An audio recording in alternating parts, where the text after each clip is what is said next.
This is a little bit different process that we usually do with modular homes. Usually they're echo trailers or fully enclosed units. This one we're actually going to take the time to, we got to set the wings down. So one of the unique things about this style of build is when the home unfolds, there's not a tremendous amount of work yet to be done. So all of the electrical's already done, yep. The interior walls are done.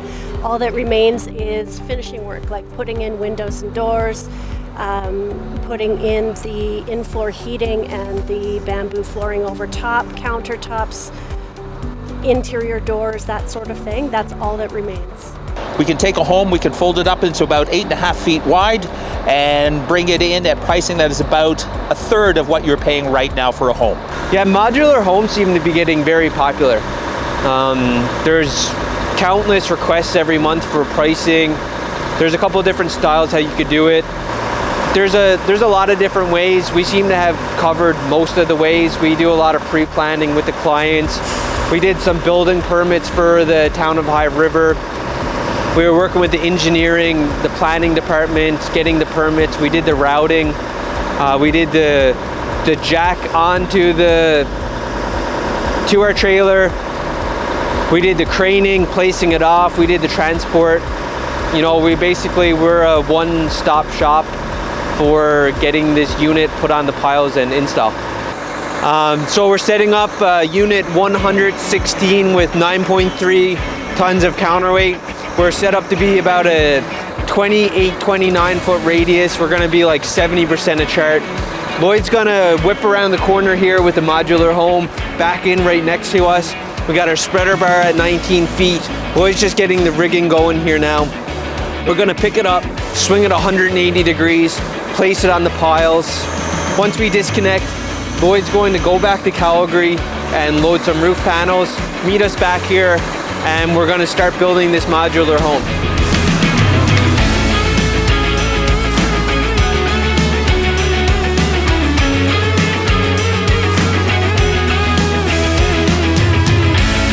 And watch your front tire on that guide wire. Yeah, coming back. We got our bar hooked up. Jason's configuring all of our rigging. Lloyd just back in the unit. First shot, real nice moves, and we're ready to hook this thing up.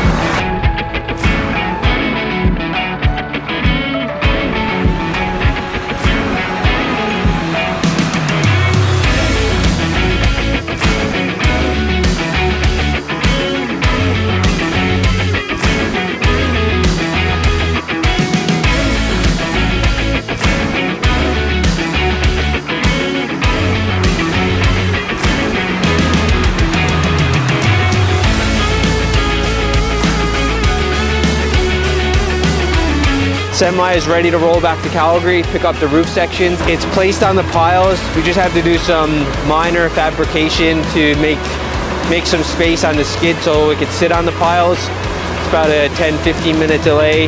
Then we could disconnect the crane. We'll unpack the spreader bar. We'll hook onto the slings while these guys are gonna take off all that white wrapping. And then the wings are gonna fold down and rest on these piles here. It's a unique way of shipping.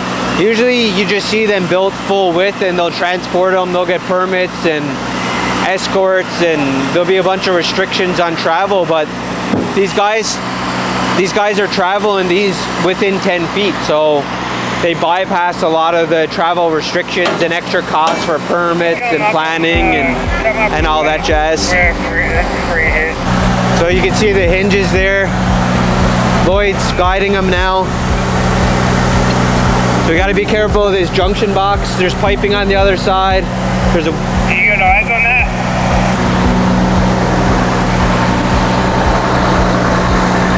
At an inch. Looks deadly. Looking good, coming down. Oh. Okay, hold everything there. We're touching. Right on the line. So that's a hinge system. So this big wing or this platform is going to, we have it hooked up with the crane. We're gonna lift it up an inch, and then we're gonna We're gonna fold it down so it's flat. It's gonna sit on these piles. We're gonna disconnect the slings. And as you can see, there's more hinges here. So the outer wall is on a hinge and it's going to come up. And then the two side walls are gonna come up. And you can see this right here is the outer wall. It's all on a hinge system. It all unfolds when you get on site. It's able to be 24 foot wide, but only 10 foot wide going down the road. We were in a dream house, but the mortgage was quite high, and it wasn't financially feasible for us to continue living there. And so the process of selling things and thinking smaller was really powerful. And the more we went in that direction, we really both embraced it. And it's not been easy, but it's been worth it for sure. So Stephen Morgan was doing a video from the Okotoks trade show, and Heather saw it. I think we both saw it. We both saw the video. And then we were in the process of house hunting because we'd already sold our property in Okotoks and drove by this lot. And I asked Russell to stop the car and look at the lot, and it fit perfectly with what we'd seen about seed homes, the ease of the building, and the environmental sustainability is something that's important to both of us, so it just made sense. With the challenges going on in northern Canada, I think seed homes is one of the answers that we're going to have to bring forward in order to answer the big crisis that we have in the housing industry at the moment.